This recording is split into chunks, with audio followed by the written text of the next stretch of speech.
தனக்கான தன் பதவியை மட்டுமே குறியாக கொண்ட ஒருவரின் ஒரு சுயநல அரசியலால் எம்ஜிஆர் உருவாக்கிய அண்ணா திமுக அபகரிப்பு திமுக இன்றைக்கு மாறியிருக்கிறது. தொண்டர்களின் உரிமைகளை பறித்துவிட்டு தொண்டைகளிய கத்தலாம், கட்சியை கைப்பற்றலாம். ஆனால் வெற்றி பெற முடியுமா? இனியும் அவர்கள் தோல்வி தொடர்ந்து கொண்டேதான் இருக்கும். யூபிஎஸ்சி என்று அழைக்கப்படும் ஒன்றிய தேர்வாணையத்தால் நடத்தப்பட்ட தேர்வில் தேர்ச்சி பெற்ற 60 நபர்களில் 57 பேர் நான் முதல்வன் திட்டத்தின் மூலம் பயந்தவர் என்பது இங்கு வரலாற்று சாதனையாக, அதுவும் நம்முடைய தளபதியின் சாதனையாக மக்கள் அனைவரும் பேசிக் கொண்டிருக்கிறார்கள். கண்ணு கட்டிய தூரமேறி எதிரிகளே இல்லை என்ற சொல்லை நடைமுறைப்படுத்துகிறவர் பதறாத பண்பாளர், சிதறாத சிந்தனையாளர், கட்சியை மட்டுமல்ல ஆட்சியை வழிநடத்துவதிலும் சரி, தோழமை கட்சியினரை மாண்போடு நடத்துவதிலும் சரி, இவரை போல பக்குவம் பெற்ற தலைவர் இந்தியாவிலே இல்லை என்ற நிலை இன்றைக்கு ஏற்பட்டிருக்கிறது.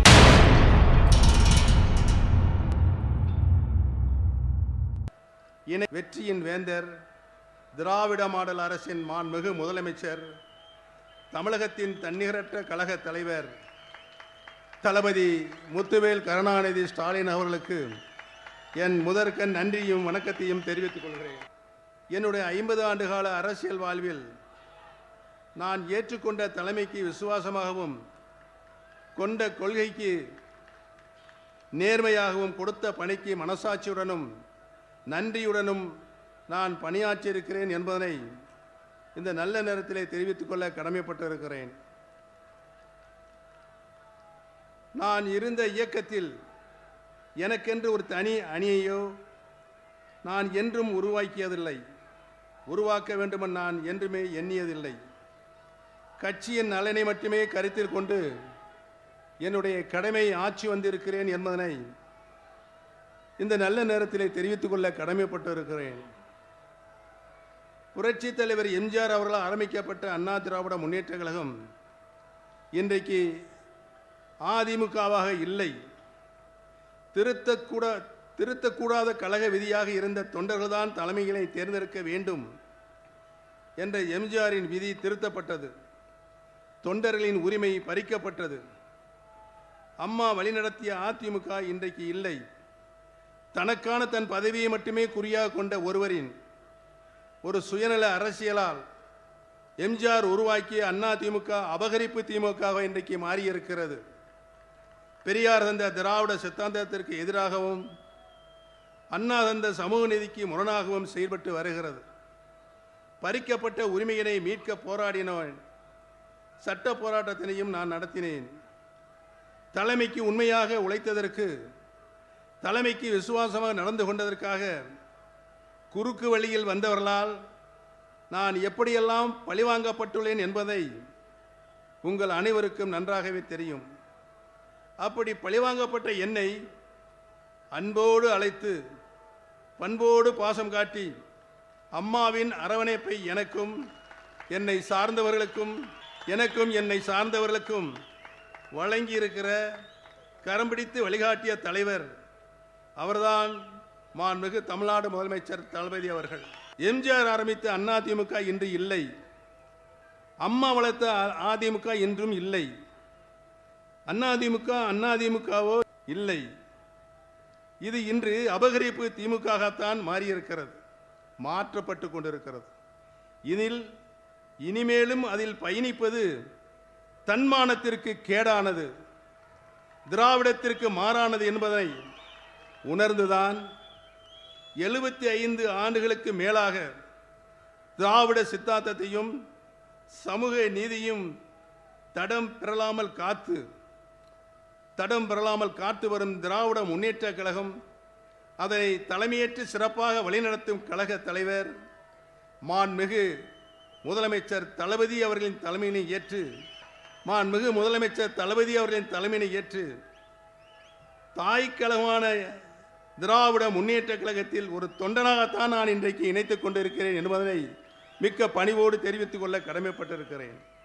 சட்டத்தை வளைத்து திட்டம் போடலாம், கழக சட்ட விதியை மாற்றி வட்டமும் போடலாம். தொண்டர்களின் உரிமைகளை பறித்துவிட்டு தொண்டைகளிய கத்தலாம், கட்சியை கைப்பற்றலாம். ஆனால் வெற்றி பெற முடியுமா என்றால் இல்லை.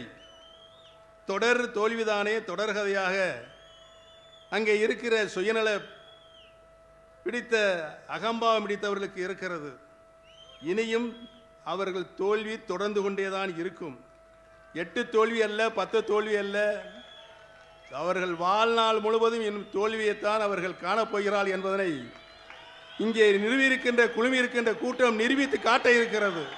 அண்ணா திராவிட முன்னேற்ற கழக தொண்டர்கள் உரிமை மீட்பு கழகத்தை அண்ணா திராவிட முன்னேற்ற தொண்டர்கள் உரிமை மீட்பு கழகத்தை அண்ணா கண்ட திமுகவில் இணைப்பதில் நான் பெருமகிழ்ச்சி அடைகிறேன்.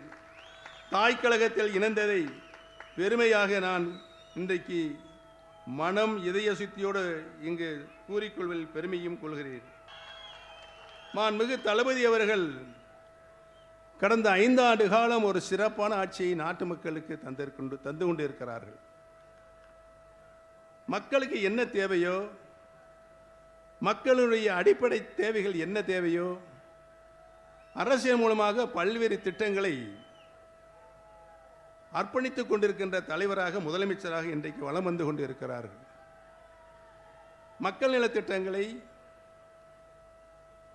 ஜீவாதார உரிமைகளை மக்களுக்கு பெற்றுத்தருவதில் இந்தியாவிலே தலைசிறந்த முதலமைச்சராக இன்றைக்கு நம்முடைய முதலமைச்சர் தலைமையை விளங்கிக் கொண்டிருக்கிறார் என்பதனை இந்திய திருநாடை உற்று நோக்கி கொண்டிருக்கிறது. இந்த 5 ஆண்டுகால அவருடைய ஆட்சியில் சமூக நீதி, சமத்துவம் உள்ளடக்கிய வளர்ச்சியை மையமாக கொண்டு அனைவருக்கும் கல்வி, அனைவருக்கும் சுகாதாரம், உள்கட்டமைப்பு மற்றும் மகளிர் முன்னேற்றத்தில் முக்கிய சாதனைகளை இன்றைக்கு அவர் செய்து கொண்டிருக்கிறார்கள். மாதந்தோறும் மகளிர் உரிமை தொகை, இல்லம் தேடி கல்வி, புதுமை பெண் திட்டம், மகளிர் இலவச பேருந்து பயணம், மக்களை தேடி அனைவருக்கும் மருத்துவம், இன்றைக்கு தமிழ்நாடும் தலை நிமிர்ந்து நிற்கிறது அனைத்து துறைகளிலும் என்பதனை நான் இங்கு பணிவோடு தெரிவித்துக் கொள்ள கடமைப்பட்டிருக்கின்றேன். சமீபத்தில் யூபிஎஸ்சி என்று அழைக்கப்படும் ஒன்றிய தேர்வாணையத்தால் நடத்தப்பட்ட தேர்வில் தேர்ச்சி பெற்ற 60 நபர்களில் 57 பேர் நான் முதல்வன் திட்டத்தின் மூலம் பயின்றவர் என்பது இங்கு வரலாற்று சாதனையாக, அதுவும் நம்முடைய தளபதியின் சாதனையாக மக்கள் அனைவரும் பேசிக்கொண்டிருக்கிறார்கள். இந்திய அளவில் போற்றத்தக்க விதத்தில் வளர்ச்சியும் கண்டுள்ளது. நம்முடைய கனவுகள் மெய்ப்பட வேண்டுமென்று தொலைநோக்கு பார்வையின் மூலம் நமது மாண்புமிகு முதலமைச்சர் ஆற்றல் மிகுந்த கழகத் தலைவர் தளபதி அவர்கள் எடுத்து வரும் முயற்சி வெற்றி பெற்று இந்தியாவில் முதன்மை மாநிலமாக தமிழ்நாடு திகழும் என்பதில் மாற்று கருத்துக்கு இடமில்லை. மாற்றான் தோற்றத்து மல்லிகைக்கும் மனமொன்று என்றார் பேரறிஞர் அண்ணா அவர்கள். அவர்கள் அதனை அப்படியே ஏற்றி இன்று தாயன்புடன் என்னையும், தளபதி அவர்கள் என்னுடன் பயணித்த உடன்பிறப்புகளையும் அன்போடு அரவணைத்து பண்போடு பாசம் காட்டும் தந்தை பெரியாரின் சுயமரியாதையும் தன்மானத்தையும் பேரறிஞர் அண்ணாவின் அறிவையும் தெளிவையும் பெற்றுள்ள முத்தமிழ் அறிஞர் டாக்டர் கலைஞரின் தமிழ்மொழி பற்றையும் அரசியல் ஞானத்தையும் புரட்சி தலைவி அம்மா அவர்களுடைய விவேகத்தையும் ஒருங்கே பெற்றுள்ள திராவிட ஆட்சியின் நாயகர் கழக தலைவர் மாண்புமிகு தமிழ்நாடு முதலமைச்சர் தளபதி முத்துவேல் கருணாநிதி ஸ்டாலின் அவர்கள்தான் தமிழ்நாடு மட்டுமல்லாமல் இந்திய திருநாடை பாராட்டி கொண்டிருக்கிறது. தமிழகத்தை பொறுத்தவரை தேசியம் என்ற பெயரில் மதவாத அரசியல் நம்முடைய இந்த இணைப்பு சிலருக்கு வெறுப்பை தந்திருக்கிறது, சிலரது தூக்கத்தையும் கெடுத்திருக்கிறது. எதிரணியினரின் வெற்றி வாய்ப்பை முற்றிலுமாக தடுத்ததற்கென்றால் அதன் மூல காரணமாக இருப்பவர் கண்ணுக்கெட்டிய தூரமேறி எதிரிகளே இல்லை என்ற சொல்லை நடைமுறைப்படுத்துகிறவர், பதறாத பண்பாளர், சிதறாத சிந்தனையாளர், கட்சியை மட்டுமல்ல ஆட்சியை வழிநடத்துவதிலும் சரி, தோழமை கட்சியினரை மாண்போடு நடத்துவதிலும் சரி, இவரை போல பக்குவம் பெற்ற தலைவர் இந்தியாவிலே இல்லை என்ற நிலை இன்றைக்கு ஏற்பட்டிருக்கிறது. கழக தலைவர் திராவிட தளபதி மாண்புமிகு தமிழ்நாடு முதலமைச்சர் அவர்களின் தலைமையை ஏற்று பயணிப்பதில் நான் உள்ளபடியே மற்றற்ற மகிழ்ச்சி கொள்கிறேன். எங்களை தாய் கழகத்துடன் என்று நான் தெரிவித்துக் கொள்ள கடமைப்பட்டிருக்கிறேன். இனி நாங்கள் மட்டுமல்ல, ஒட்டுமொத்த தமிழகமே உங்களின் தலைமையினை ஏற்க தயாராக உள்ளது. தங்களை மீண்டும் 2ஆம் முறையாக முதலமைச்சராக அரியணையில் அமர்த்திட, கழக ஆட்சி மீண்டும் தொடர்ந்திட, வரும் தேர்தலில் நாங்கள் அனைவரும் ஒற்றுமையாக இருந்து ஓயாமல் உழைத்திடுவோம். உறங்காமல் களப்பணி ஆட்சி வெற்றி கனிமையை நம்முடைய அருமை தளபதி அவர்களின் திருக்கரங்கில் சமர்ப்பிப்போம் என்று இந்த நல்ல நேரத்தில் சபதம் ஏற்போம் என்பதை தெரிவித்துக் கொள்ள கடமைப்பட்டிருக்கிறேன்.